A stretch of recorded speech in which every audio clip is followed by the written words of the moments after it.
Within the Marvel Universe, there are gods, monsters, aliens, super soldiers, and of course, kings. An average day for a person of royalty is like not one full of fighting madmen bent on conquering your kingdom. Rather, it's more meetings, shaking hands with diplomats, and taking pictures. Yet for a superhero that's a member of royalty, and a king no less, matters tend to become a great deal more, complicated. Not to mention all the times you have to save the day, but balancing your private life with your life in spandex and also trying to run a whole nation can be a little overwhelming for most people. Granted, some kings aren't of the benevolent sort and in fact misuse their power selfishly, taking down anyone who dares oppose them or gets in their way. Though for all the bad kings, there are good kings, and even progressive rulers who turn their backs on outdated traditions, all in the name of better protecting not only their people, but also the universe. Be they kings of war-torn alien planets or rulers of a small clump of land with their name on it, today at Animated Times, we're going to be looking at the most powerful kings in Marvel Comics. Before we start, make sure you follow us by clicking on that like button below the video to get more sweet content from Animated Times. And I'm Andrew Caravella. Find me on social, On Air Andrew. Alright guys, let's go. First up at number 10, Black Bolt. Now, thanks to the Inhumans show, Black Bolt and his people have been getting more attention. Forever silent for fear of destroying a building with the slightest whisper, Blackagar Boltagan is the stoic king of the reclusive leader of the Inhumans, the king of his people, his wife, Medusa. Thanks to her uncanny ability to understand her husband's thoughts, Black Bolt is a man of few words, but he tends to let his actions speak for him. First appearing in Fantastic Four, number 45 by Stan Lee and pencils by Jack Kirby, Black Bolt has always served faithfully as the leader of the genetically altered race of superhumans, known as the Inhumans. Though this has brought him into conflict with the likes of the X-Men, thanks to a war Emma Frost instigated, and even Thanos, Black Bolt considers the safety of his people above all else. Together with the Inhuman royal family, Black Bolt and company live in their home of Atilia, which is sometimes on the moon and sometimes on Earth, thanks to having a rather crazed brother Maximus, and because he and his people are such recluses, the Inhumans are often met with distrust. In spite of this, Black Bolt has always offered a helping hand to multiple superhero teams, including the Fantastic Four and the Avengers. During the Infinity Story, which featured Thanos trying to conquer the Earth, remember that one? Yeah, we all do. Black Bolt did his part to ensure the Mad Titan proved unsuccessful. Up next, Icarus. Now a member of the Eternals, a near-immortal evolutionary offshoot of humanity created by the Celestials, Icarus is among the most powerful of his kind. Icarus fights for the Eternals in much the same way Thor fights for Asgard and its people. The primary antagonists of the Eternals are the Deviants, another race that the Celestials created, and Icarus is forced to fight these evil creatures time and time again. After Viraco, Icarus's father, died in a battle against the deviant Dromedon, Icarus was adopted by his uncle. Years later, he would grow up to become the ruler and king of the Eternals. Now, Icarus, in staying true to his heroic nature, proved to be a fair and just leader of the Eternals. He even went so far as to be deemed a progressive leader, as he abandoned many Eternal traditions, like when he allowed the Eternal Circe to mind meld with the human Avenger Black Knight, and also chose to take an active role in defending both planet Earth and mankind. Being of profound strength, Icarus's power derives from the cosmic energies that inhibit his body. Because of this, he's virtually immortal, can fire energy blasts that are at least 3,000 degrees Fahrenheit, controls various forms of electromagnetic energy, possesses a healing factor, and is strong enough to go toe-to-toe with heroes like the Hulk and Thor. At number 8, Dr. Doom.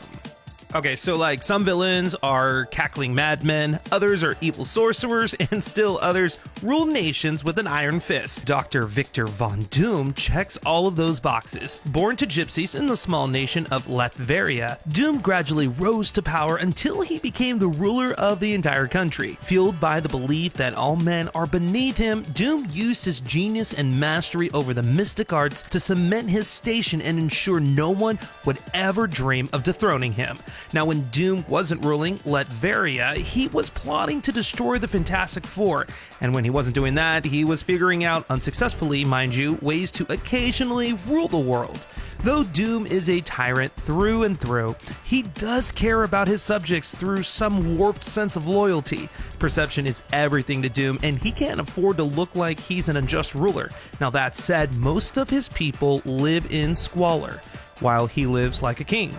Doom is content so long as his nation and people are safe. Whether or not they are happy is another matter entirely, but none of his people would dare speak out against Doom. Doom's faced numerous coups, yet always eliminates the competition. He's invented holidays, like the constantly changing Doomsday, which is held on whatever day Doom feels like it is, and has even gone about naming small towns after himself. Number 7, Hulk. Alright, so like the Hulk's relationship with the people of Earth has always been a complicated one. I mean, sometimes he's like the threat, other times he's their greatest champion, yet things took a turn for the worse when in Fantastic Four, number 533, a rogue gamma bomb went off in the Hulk's face, driving him temporarily crazy. As a result, he rampaged through Vegas, killing multiple people. S.H.I.E.L.D. director Maria Hill reaches out to Tony Stark and asks him to do something about Bruce Banner's rampaging alter ego. And so Tony, along with his clandestine group, the Illuminati, launched the Jade Giant into space. The general hope was that the Hulk would land on a peaceful planet and could live the rest of his life without violence. This didn't happen, and the Hulk wound up on Sakaar, a brutal world. Hulk was immediately enslaved and brought before the brutal Red King, who oversaw gladiatorial combat, having warriors fight to the death for his amusement. The Hulk, eventually tired of the Red King, led a revolt against the dictator and beat the Cretan, despite the Red King's mad attempt to destroy the planet.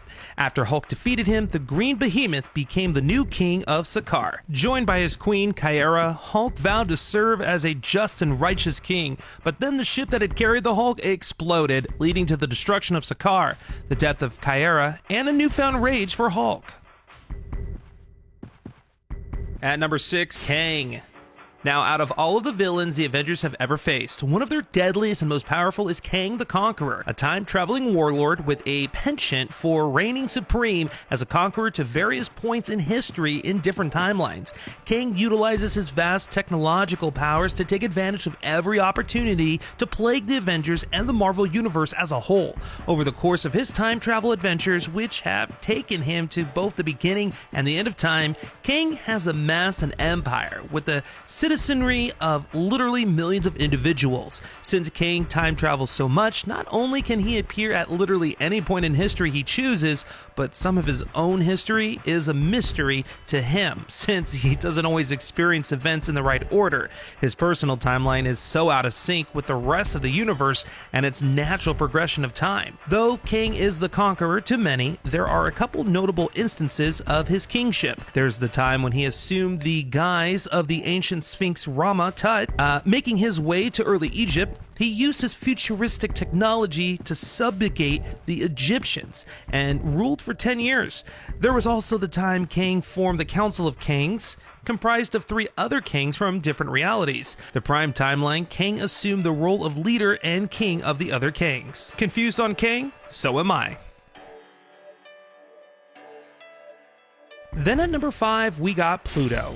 While Zeus might be the sky father of the Olympian realm, he's not the only Greek god who is a king after a fashion. Zeus's brother and the oldest son of Kronos, Pluto, was originally swallowed whole by his dad before Zeus rescued him.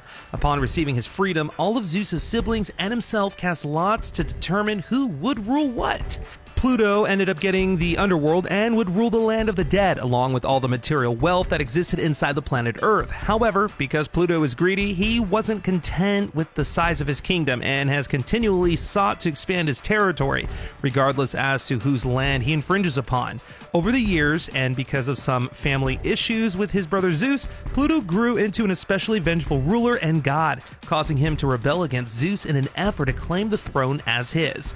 Every time Pluto has done this, and his coups have been many, Hercules and Thor were forced to team up to stop the mad god.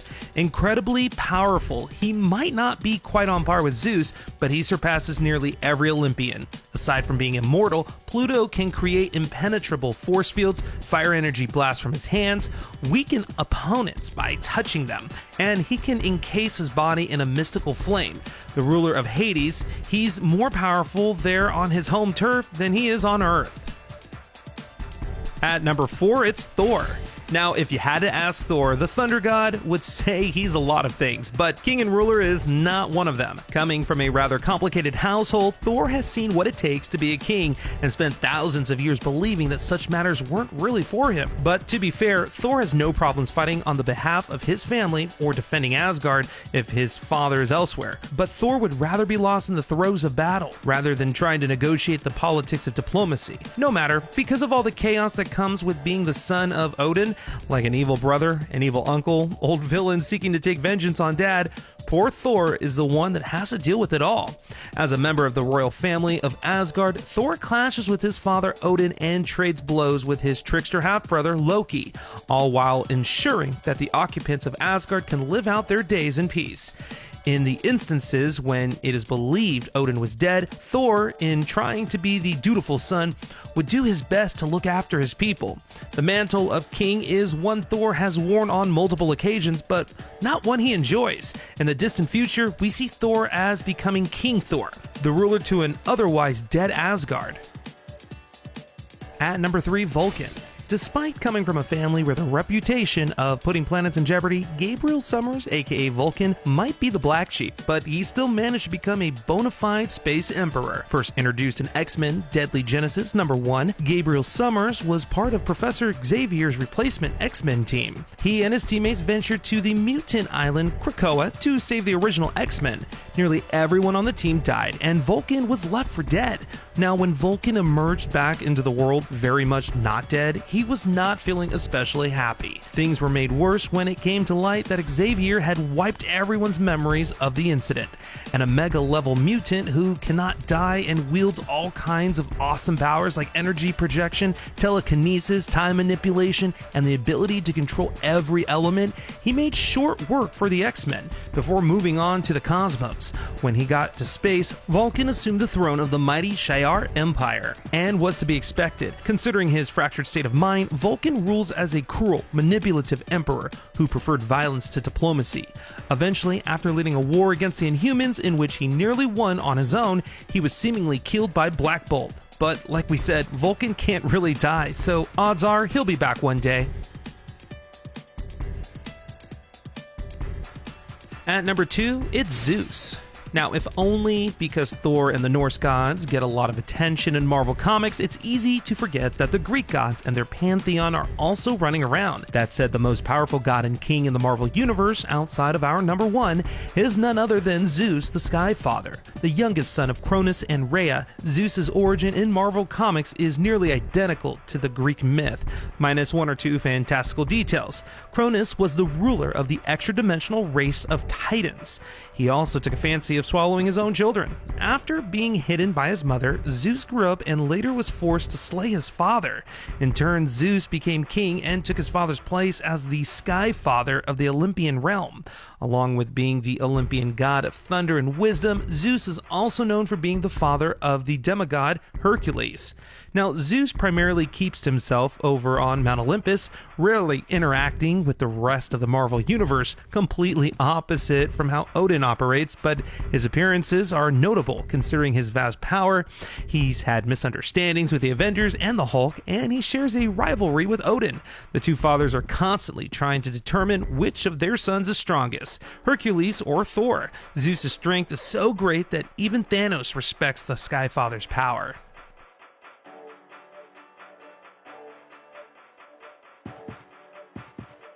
Alright, we finally made it to number 1, and it's Odin. The most famous ruler of Asgard. There is not another king in all of Marvel as powerful as Odin, the Allfather, the son of Bor and the frost giantess Bastia. Ever since Odin was a youngster, he'd always dreamed of one day taking his father's place on the throne. Things then get complicated, as there are two versions of how Odin became king. The first involved a future version of Loki, who time traveled to the past and seemingly killed Bor by turning the god into snow. This gave Odin the opportunity he required to become the new king of Asgard. Though he had two other brothers and they decided the throne ought to belong to all of them, Odin felt quite the opposite. Now, in a sneaky play, he absorbed their power, boosting his strength further and turned into the Odin power, or Odin Force. The other, and perhaps more accepted version, is that when Odin was younger, he and his two other brothers fought the demon Surtur. Odin's brothers gave him all their power, which in turn became the Odin Force, and Odin used it to defeat Surtur. Later, Odin said his brothers had died in battle, which wasn't really true, and he became king. After Odin became the ruler of his realm, he had the hammer Mjolnir forged, and then went on to woo Gaia, the goddess of Earth. Together they had Thor. Alright, this wraps up our list of the 10 most powerful kings in the Marvel Universe. Who did we miss? Let us know in the comments below, and if you haven't already liked our page, like and share our video. If you liked what you saw, you can always check out more awesome content on our page, and as always, thanks for watching.